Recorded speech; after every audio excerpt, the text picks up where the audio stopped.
হরে কৃষ্ণ, সকল মাতাজি এবং প্রভুজিদের চরণে আমার প্রণাম। ইসকন শ্রী শ্রী রাধা গোবিন্দ টেম্পল ম্যাঙ্গালুরুর তরফ থেকে আমরা লেভেল 2 ভগবদ গীতা অধ্যয়ন করছি এবং আজকে আমাদের সপ্তদশম দিন। আমরা দশম অধ্যায় কন্টিনিউ করব এবং শ্লোক নাম্বার 28, 29 থেকে আমাদের আজকে শুরু হবে। আর আজকে যে অধ্যায়, সেই অধ্যায়ের নাম হচ্ছে বিভূতি যোগ, দশম অধ্যায়। এই অধ্যায়ে ভগবান একে একে তার বিভূতির ব্যাপারে আমাদের জানাচ্ছেন। সকল মাতাজি এবং প্রভুজিদের চরণে আমার প্রণাম।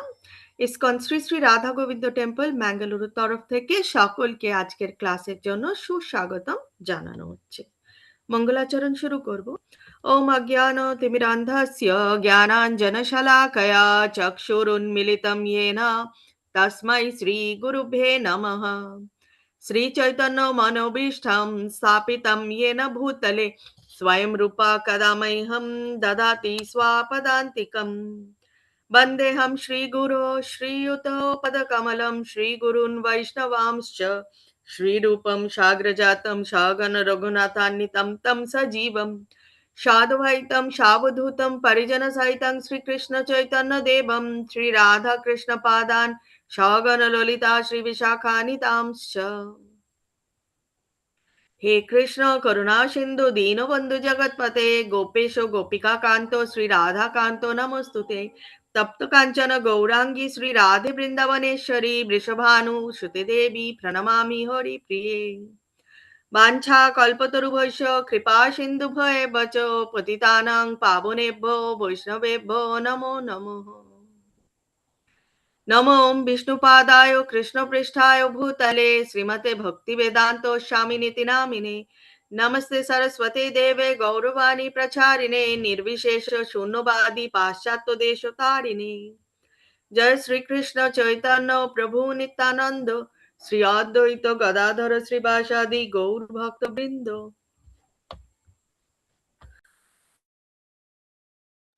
हरे कृष्ण कृष्ण कृष्ण हरे हरे, हरे राम राम राम हरे हरे।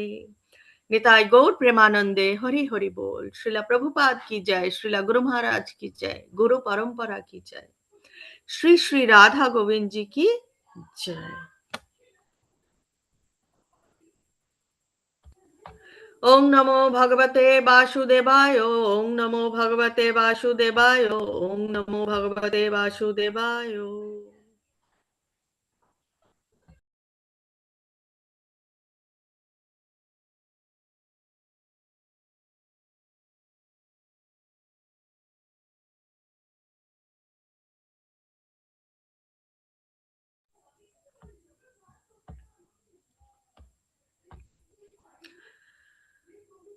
দশম অধ্যায় বিভূতি যোগ, শ্লোক নাম্বার 28 এবং 29 থেকে আজকে শুরু হচ্ছে।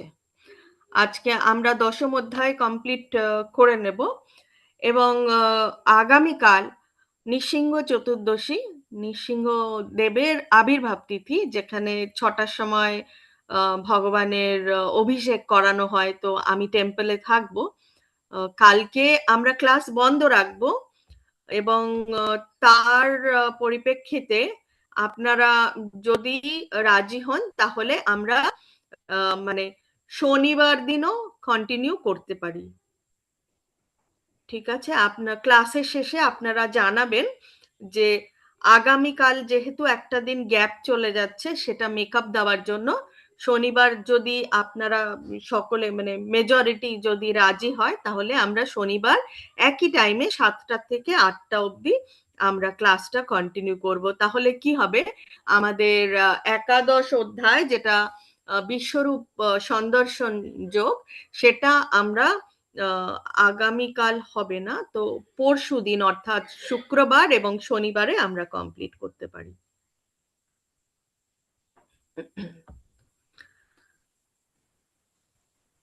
আমরা শ্লোকে চলে আসব। আয়ুধানম অহম বজ্রম ধীনে নুনাম অস্মি কামধুক প্রজনাশ্চাস্মি কান্দার্প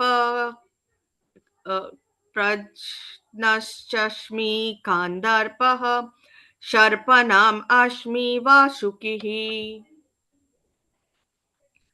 অনন্তশ্চাস্মি নাগানাম বরুণো ইয়াদসম অহম পিত্রানাম আর্যমা চাস্মি যমঃ শম ইয়ামতাম অহম।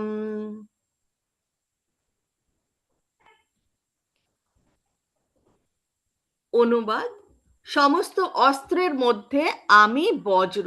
ভগবান জানাচ্ছেন তার বিভূত, যেহেতু ভগবান একে একে ভগবানের ব্যাপারে জানাচ্ছেন, তিনি বলছেন সমস্ত অস্ত্রের মধ্যে আমি বজ্র, গাভীদের মধ্যে আমি কামধেনু, সন্তান উৎপাদনের কারণ আমি কামদেব, এবং সর্পদের মধ্যে আমি বাসুকি, সমস্ত নাগদের মধ্যে আমি অনন্ত, এবং জলচরদের মধ্যে আমি বরুণ, পিতৃদেব মধ্যে আমি অর্যমা, এবং দ্বন্দ্ব দাতাদের মধ্যে আমি যম। শ্রীল প্রভুপাদের তাৎপর্য আমরা দেখে নেব। শ্রীল প্রভুপাদ কি জয়। বাস্তবিকই অসীম শক্তিশালী অস্ত্র বজ্র শ্রীকৃষ্ণের শক্তির প্রতিনিধিত্ব করে। চিন্ময় জগতের কৃষ্ণলোকে গাভীদের যে কোনো সময় দহন করলেই যত ইচ্ছে তত পরিমাণ দুধ পাওয়া যায়। তো সেই গাভী হচ্ছে, আমরা যেটা এখানে দেখলাম, কামধেনু। তো সেই কামধেনুও হচ্ছে ভগবান নিজেই। শ্রীকৃষ্ণ এই প্রকার বহু গাভী রয়েছে, এবং এই সমস্ত গাভীদের বলা হয় সুরভি। কন্দর্প হচ্ছেন কামদেব, যার প্রভাবে সুসন্তান উৎপন্ন হয়, তাই কন্দর্প হচ্ছেন শ্রীকৃষ্ণরই প্রতিনিধি। ইন্দ্রিয় তৃপ্তির জন্য যে কাম, তা কখনোই শ্রীকৃষ্ণের প্রতিনিধিত্ব করে না, কিন্তু সুসন্তান উৎপাদনের জন্য যে কাম, তাই হচ্ছেন কন্দর্প, এবং তিনি শ্রীকৃষ্ণের প্রতিনিধিত্ব করেন। বহু ফণাধরী নাগদের মধ্যে অনন্ত হচ্ছেন শ্রেষ্ঠ, এবং জলচরদের মধ্যে বরুণ হচ্ছেন শ্রেষ্ঠ। তারা উভয়ই শ্রীকৃষ্ণের প্রতীক। পিতৃ বা পূর্বপুরুষদেরও একটি গ্রহলোক আছে, এবং সেই গ্রহের অধিষ্ঠাতা দেবতা হচ্ছেন অর্যমা, যিনি শ্রীকৃষ্ণের প্রতিনিধি। পাপীদের যারা দণ্ড দেন, তাদের মধ্যে প্রধান হচ্ছেন যমরাজ। মৃত্যুর পর পাপীদের সেখানে, কোথায়, সেই যমালয়ে নিয়ে নিয়ে গিয়ে সেখানে যমরাজ তাদের নানাভাবে শাস্তি দেয়। তো সেই যমরাজও কিন্তু ভগবানেরই প্রতিনিধি। শ্লোক নাম্বার 30। প্রহ্লাদশ্চাস্মি দৈত্যানাম কলহ কলয়তম অহম মৃগানাম চ মৃগেন্দ্রোহম বৈনাতেয়শ্চ পক্ষিণাম। দৈত্যদের মধ্যে আমি প্রহ্লাদ, বশীকারীদের মধ্যে আমি কাল, পশুদের মধ্যে আমি সিংহ, এবং পক্ষীদের মধ্যে আমি গরুড়। শ্রীলা প্রভুপাদ বলছেন, দিতি ও অদিতি দুই ভগ্নী। অদিতির পুত্রদের বলা হয় আদিত্য, এবং দিতির পুত্রদের বলা হয় দৈত্য। সমস্ত আদিত্যেরা ভগবানের ভক্ত, আর সমস্ত দৈত্যেরা নাস্তিক। যদিও প্রহ্লাদ দৈত্যকুলে জন্মগ্রহণ করেছিলেন, কিন্তু তা সত্ত্বেও শৈশব থেকে তিনি ছিলেন মহান ভগবত ভক্ত। কাল এই জড় ব্রহ্মাণ্ডের সবকিছুই পরাস্ত করে, এবং তাই কালও হচ্ছে শ্রীকৃষ্ণের প্রতীক। জন্তুদের মধ্যে ভগবান হচ্ছেন সিংহ, কারণ সিংহ সবচেয়ে শক্তিশালী ও হিংস্র। সমগ্র পক্ষীকুলের মধ্যে শ্রী বিষ্ণুর বাহক হচ্ছেন গরুড়, এবং তিনি হচ্ছেন সর্বশ্রেষ্ঠ। 31 নম্বর শ্লোকে ভগবান বলছেন, পাবনঃ পাবতম अस्मि রামঃ শাস্ত্রাভৃতম অহম ঝাসানাম মা করশ্চাস্মি শ্রোতাশাম আস্মি জাহ্নবী।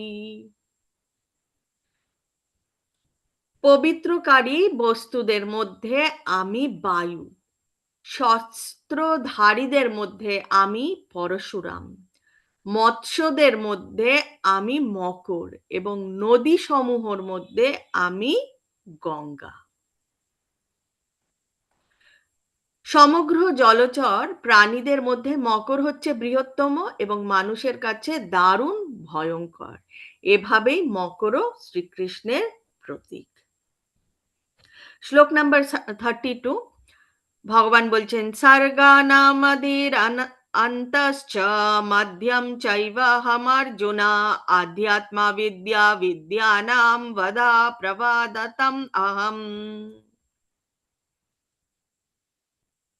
হে অর্জুন, সমস্ত সৃষ্ট বস্তুর মধ্যে আমি আদি, অন্ত ও মধ্য।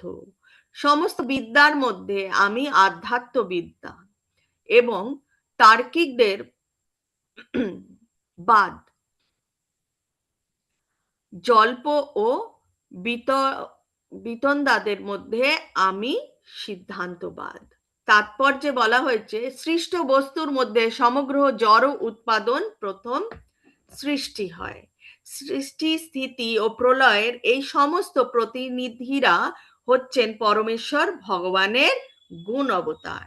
তাই তিনি হচ্ছেন সমগ্র সৃষ্টির আদি, মধ্য ও অন্ত।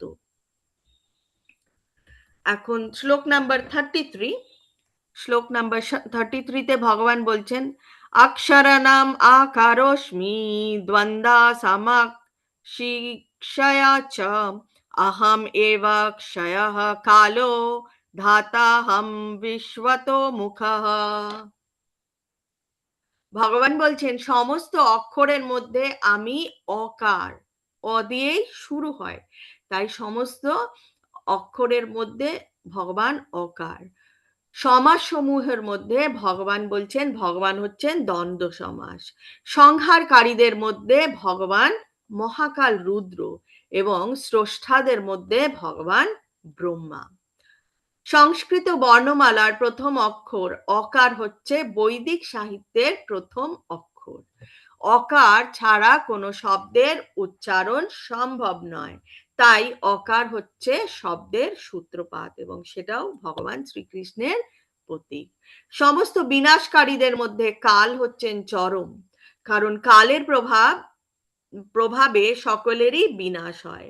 কালও শ্রীকৃষ্ণের প্রতিনিধি, কারণ কালক্রমে এক মহা অগ্নি প্রলয়ে সমস্ত সৃষ্ট ধ্বংস হয়ে যাবে।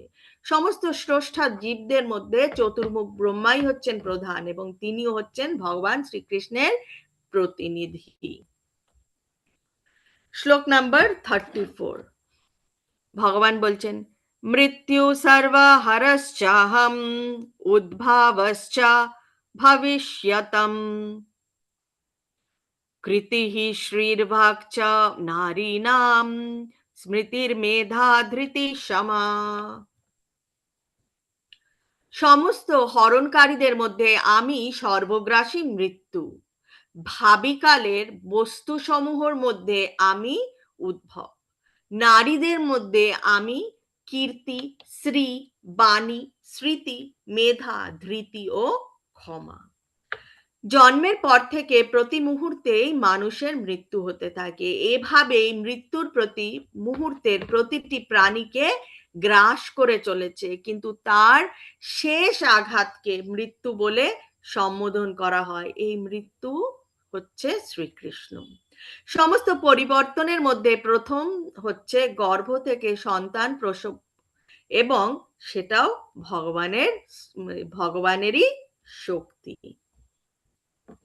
শ্লোক নাম্বার 35, ভগবান বলছেন বৃহৎ শ্যামা তথা সামম গায়ত্রী ছন্দাসম অহম মাসানাম মার্গা শীর্ষোহম ঋতুনাম কুসুমকরঃ।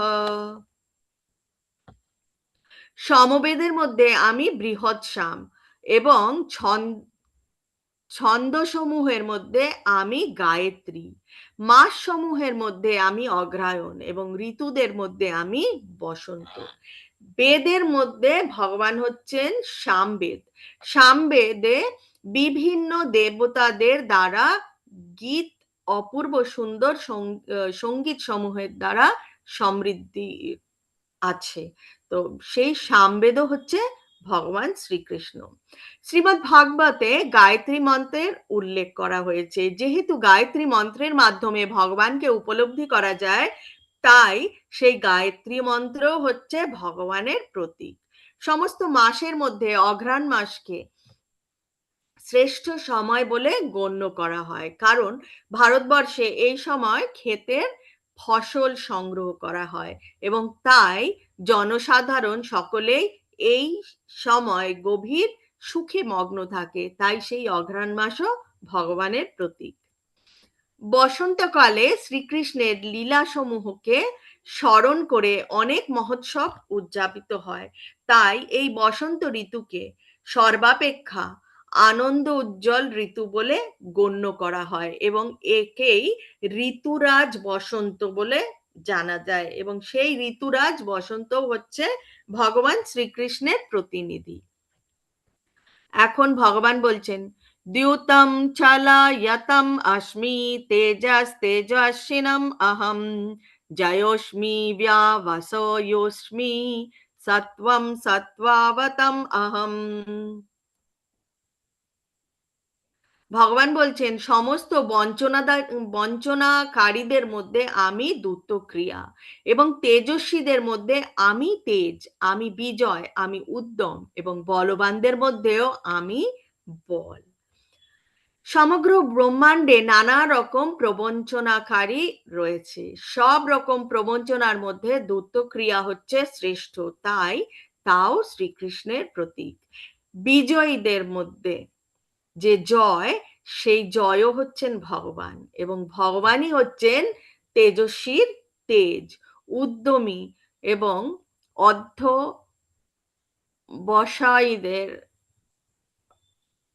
অধ্যবসায়ীদের মধ্যে তিনি হচ্ছেন সর্বোৎকৃষ্ট উদ্যমী এবং অধ্যবসায়ী। দুঃসাহসীদের মধ্যে তিনি হচ্ছেন শ্রেষ্ঠ দুঃসাহসী এবং বলবানদের মধ্যে তিনি হচ্ছেন সেই বলশালী বল। তার মতো শক্তিশালী আর কেউ নেই বা আসবেও না বা ছিল না। ভগবানই হচ্ছেন সব থেকে শক্তিশালী। এমনকি তার শৈশবেও, কেন আমরা শক্তিশালী বলে থাকি ভগবানকে? কারণ তিনি কত বয়স, খুব কম বয়সে তিনি কিন্তু গোবর্ধন লীলা করেছিলেন, যেখানে তিনি 7 দিন ধরে সেই গিরি গোবর্ধনকে তিনি তুলে রেখেছিলেন। তার মতো প্রবঞ্চকও আর কেউ ছিল না, তার মতো তেজস্বীও আর কেউ ছিল না এবং তার মতো বিজয়ীও আর কেউ ছিল না, তার মতো উদ্যমীও কেউ ছিল না, তার মতো বলবানও কিন্তু কেউ ছিল না। সেই পুতনা রাক্ষসী বলো বা কালিয়া নাগই বলা হোক না কেন, সবকে কিন্তু ভগবানই বিনাশ করেছেন। শ্লোক নাম্বার 37। वृष्णीनां वासुदेवोऽस्मि पाण्डवानां धनञ्जयः मुनीनाम् अप्य अहं व्यासा কাবিনাম উশানা কবিঃ।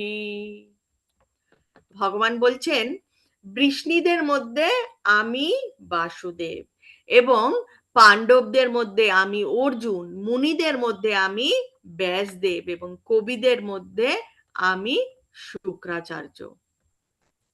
শ্রীকৃষ্ণ হচ্ছেন আদি পরম পুরুষোত্তম ভগবান এবং তার সাক্ষাৎ কায়বুহ হচ্ছেন বাসুদেব।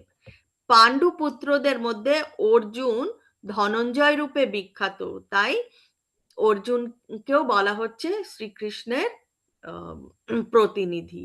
তিনি হচ্ছেন নরশ্রেষ্ঠ, তাই তিনি শ্রীকৃষ্ণের প্রতিনিধি। বৈদিক জ্ঞানে পারদর্শী মুনি অথবা পণ্ডিত ব্যক্তিদের মধ্যে শ্রীল ব্যাসদেব হচ্ছেন সর্বশ্রেষ্ঠ, কারণ কলি যুগের জনসাধারণকে বৈদিক জ্ঞান দান করার মানসে তিনি বেদকে নানা রকম ভাবে ব্যাখ্যা করেছেন। ব্যাসদেব আবার শ্রীকৃষ্ণেরই অবতার, তাই তিনি হচ্ছেন শ্রীকৃষ্ণের প্রতিনিধি। কবিদের মধ্যে দৈত্যদের কুলগুরু উশনা বা শুক্রাচার্য হচ্ছেন শ্রেষ্ঠ। এভাবেই শুক্রাচার্য হচ্ছেন ভগবান শ্রীকৃষ্ণের বিভূতির আরেক প্রতিনিধি। শ্লোক নাম্বার 38। দ্বন্দ্ব দামায়তম अस्मि নীতিরস্মি জিগীষতম মৌনম চৈবাস্মি গুহ্যানাম জ্ঞানম জ্ঞানানবতম অহম। ভগবান বলছেন, দমনকারীদের মধ্যে আমি দ্বন্দ্ব এবং জয় অভিলাষীদের মধ্যে আমি নীতি, গুহ্য ধর্মের মধ্যে আমি মৌন এবং জ্ঞানবানদের মধ্যে আমি জ্ঞান। শাসন করার যে দণ্ড, তাও শ্রীকৃষ্ণের প্রতীক। মানুষ ভিন্ন ভিন্ন ক্ষেত্রে বিজয় লাভের প্রচেষ্টা করে, তাদের মধ্যে সর্বশ্রেষ্ঠ বিজয় হচ্ছে নৈতিকতা। শ্রবণ, মনন, ধ্যান আদি গুপ্ত কার্যকলাপের মধ্যে মৌনতাই হচ্ছে সবচেয়ে গুরুত্বপূর্ণ, কারণ মৌনতার মাধ্যমে অতি শীঘ্রই পারমার্থিক উন্নতি লাভ করা যায়। জ্ঞানী তাকেই বলা হয় যিনি জড় চেতনের পার্থক্য নিরূপণ করতে পারেন, অর্থাৎ যিনি ভগবানের উৎকৃষ্টা ও নিকৃষ্টা প্রকৃতির পার্থক্য নিরূপণ করতে পারেন। এই জ্ঞানী হচ্ছে ভগবান শ্রীকৃষ্ণ স্বয়ং। শ্লোক নাম্বার 39। यच्चापि सर्वभूतानां बीजानं तदहम् अर्जुन न तदस्ति विना यत्स्यान्मया भूतं चराचरम्। হে অর্জুন, যা সর্বভূতের বীজরূপ তাও আমি, যেহেতু আমাকে ছাড়া স্থাবর ও জঙ্গম কোনো বস্তুরই অস্তিত্ব থাকতে পারে না। তো এখানে ভগবান সরাসরি ভাবে বলে দিচ্ছেন, বারংবার বলছেন যে ভগবানই হচ্ছেন আমাদের বীজদাতা পিতা। শ্লোক নাম্বার 40। শ্লোক নাম্বার 40তে ভগবান বলছেন, নান্তস্তি মম দিব্যানাম বিভূতিনাম পরন্তপ এষা তুদ্দে সতঃ প্রোক্তো বিভূতের বিস্তরো মায়া। ভগবান বলছেন, হে পরন্তপ, আমার দিব্য বিভূতি সমূহের অন্ত নেই। আমি এই সমস্ত বিভূতির বিস্তার সংক্ষেপে বললাম। তো বৈদিক শাস্ত্রে বলা হয়েছে, যদিও ভগবানের বিভূতি ও শক্তি নানাভাবে উপলব্ধি করা যায়, তবুও তার বিভূতির কোনো অন্ত নেই। তাই ভগবানের সমস্ত বিভূতি ও শক্তি বর্ণনা করা যায় না। অর্জুনের কৌতূহল নিবারণ করার জন্য শ্রীকৃষ্ণ তাকে তার অনন্ত বৈভবের কয়েকটি মাত্র উদাহরণ, এখানে আমরা যা দেখলাম এই কটা শ্লোকে, সেটা হচ্ছে মাত্র কয়েকটি, অর্ধেকও বোধহয় এখানে দেওয়া নেই, সেটাই বলার চেষ্টা করছেন। শ্লোক নাম্বার 41। यद् यद् विभूति मत्सत्वं श्रीमद् ऊर्जितम् एव वा तत् तद् एव गच्छत्वं मम तेजंसा সম্ভবম।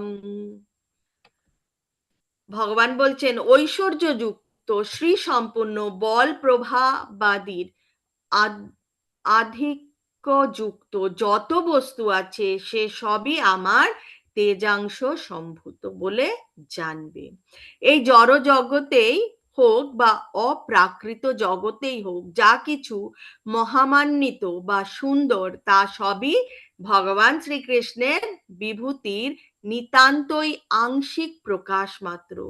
যা কিছু অস্বাভাবিক ঐশ্বর্যমণ্ডিত তা শ্রীকৃষ্ণের বিভূতির প্রতীক বলে বুঝতে হবে। এবং এখন শ্লোক নাম্বার 42, আমাদের দশম অধ্যায়ের অন্তিম শ্লোক। এখানে ভগবান বলছেন, অথবা বহু নাইতেনা কিম জ্ঞাতেনা তবর্জুনা বিস্তাভ্যহম ইদম কৃৎস্নম একম সেনা স্থিত জগৎ। তো ভগবান কি সুন্দরভাবে বলছেন যে একটুখানি এক অংশের দ্বারা এই জগৎ পুরো রয়েছে। হে অর্জুন, অথবা এই প্রকার বহু জ্ঞানের দ্বারা তোমার কি প্রয়োজন? আমি আমার এক অংশের দ্বারা সমগ্র জগতে ব্যাপ্ত হয়ে অবস্থিত আছি। তাৎপর্যে বলা হয়েছে পরমেশ্বর ভগবান সর্বভূতের পরমাত্মা রূপে প্রবিষ্ট হয়ে এই জড় জগতের সর্বত্র বিরাজমান। ভগবান এখানে অর্জুনকে বলছেন যে এই জগতে কোনো কিছুরই নিজস্ব কোনো ঐশ্বর্য নেই, তাই তার পরিপ্রেক্ষিতে তাদের সম্বন্ধে অবগত হয়ে কোনো লাভ নেই। পুরোটা জানার কি দরকার, সেটাই ভগবান বলছে। আমাদের জানতে হবে যে সব কিছুরই অস্তিত্ব সম্ভব হয়েছে কারণ শ্রীকৃষ্ণ পরমাত্মা রূপে সেগুলোর মধ্যে প্রবিষ্ট হয়েছেন, যার জন্য চারিদিকে সবকিছুর মধ্যে স্ফূর্তি আছে, সবকিছু চলছে নিজের নিজের মতন ভাবে চলছে। যেই জায়গা থেকে সেই আত্মা এবং পরমাত্মা দুজনেই বেরিয়ে যাবে, তখন সেই বস্তুর আর কোনো মূল্যই থাকে না, সেটা নষ্ট হয়ে যায়। এখানে আমরা আরেকটু পড়ে নেব। মহত্তম জীব ব্রহ্মা থেকে শুরু করে একটি ক্ষুদ্র পিঁপড়ে পর্যন্ত সকলেরই অস্তিত্ব সম্ভব হয়েছে কারণ ভগবান তাদের সকলের অন্তরে বিরাজমান এবং তিনি তাদের প্রতিপালন করছেন। অনেকে প্রচার করে থাকে যে যে কোনো দেবদেবীর আরাধনা করে পরমেশ্বর ভগবানের কাছে বা পরম লক্ষ্যে পৌঁছানো যাবে, কিন্তু এখানে দেবদেবীদের পূজা করতে সম্পূর্ণরূপে নিরুৎসাহিত করা হয়েছে কারণ ব্রহ্মা ও শিবের মতো শ্রেষ্ঠ দেবতারাও হচ্ছেন ভগবানের অনন্ত বিভূতির অংশ মাত্র এবং তারাও কিন্তু ভগবানকে পুরোপুরি ভাবে জানে না। এখানে বলা হচ্ছে যে তার থেকে আর শ্রেষ্ঠ কেউ নেই, তিনি অসমর্থব্য, অর্থাৎ তার সমান অথবা তার থেকে বড় কেউ নেই। পদ্মপুরাণে বলা হয়েছে যে যদি কেউ পরমেশ্বর ভগবান শ্রীকৃষ্ণকে দেবদেবীর সমান বলে মনে করে, এমনকি ভগবানকে যদি ব্রহ্মা শিব দুর্গা কালী আদি শ্রেষ্ঠ দেবদেবীদের সমান বলে মনে করে, তাহলে তখনই সে ভগবত বিদ্বেষী নাস্তিকে পরিণত হয়। কিন্তু আমরা যদি শ্রীকৃষ্ণের শক্তির বিস্তার ও বিভূতির বর্ণনা পুঙ্খানুপুঙ্খভাবে অধ্যয়ন করি, তাহলে আমরা নিঃসন্দেহে শ্রীকৃষ্ণের যে পরম তত্ত্ব সেটা উপলব্ধি করতে পারি এবং তার ফলে অনন্যা ভক্তি সহকারে তার সেবায় আমরা মনকে স্থির করতে পারি। ভক্তি যোগে শ্রীকৃষ্ণের আরাধনা সম্বন্ধে এই অধ্যায় 8ম থেকে 11 শ্লোকে বিশদভাবে বর্ণনা করা হয়েছে এবং এটি হচ্ছে শুদ্ধ ভগবত ভক্তির পদ্ধতি। ভগবান শ্রীকৃষ্ণের বলবান শক্তি থেকে এমনকি শক্তিশালী সূর্যও তার শক্তি লাভ করে এবং শ্রীকৃষ্ণের অংশ প্রকাশের দ্বারা সমগ্র বিশ্ব ব্রহ্মাণ্ড প্রতিপালিত হয়। সেই কারণে ভগবান শ্রীকৃষ্ণ হচ্ছেন একমাত্র আরাধ্য। আজকের যে 10ম অধ্যায় সেটা এই অবধি। আজকে আমরা আলোচনা করার জন্য একটু বেশি সময় পাবো। তো কারোর কোনো প্রশ্ন বা কারোর কোনো অনুভূতি, আমরা তো আজকে হ্যাঁ 2 সপ্তাহ তো হয়ে গেছে, 2-3 সপ্তাহ হয়ে গেছে, 4র্থ সপ্তাহ আমাদের চলছে। তো আপনাদের কারোর যদি কোনো অনুভূতি থেকে থাকে আপনারা সেটা জানাবেন, কারণ আমরা একে অপরের যে অনুভূতি সেগুলো জানলে পরে আমরা নিজেরাও আরো বেশি মোটিভেটেড হতে পারবো আমাদের এই ভক্তি যোগে। আমি এখন রেকর্ডিং স্টপ করব এবং আনমিউট অপশন অন করব। তো আপনাদের আম কারোর কিছু বলার থাকলে আপনারা আনমিউট করতে পারেন অথবা হ্যান্ড রেইজ করে